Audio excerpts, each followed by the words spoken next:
Hi everyone, welcome back to another tutorial from Crazy Gamer. Today in this video we are going to be learning how to change your name in Need for Speed No Limits. Whether you want a fresh name or just made a typo when you started, here's how to update your name in the game.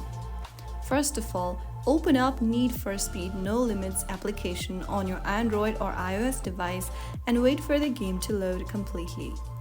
Once you're in this home page, tap on the gear icon at the top right corner. Now you will be able to see the player profile tab.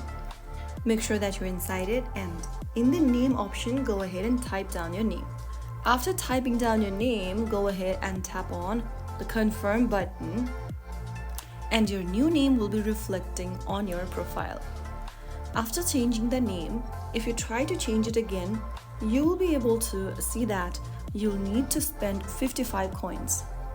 The first name change is free, whereas if you'd like to change it again, you'll need to spend 55 coins, and that is the process how you can easily change your name on Need for Speed No Limit. If you found the video helpful, don't forget to like, share and subscribe. I will be back again in the next episode. Thank you for watching.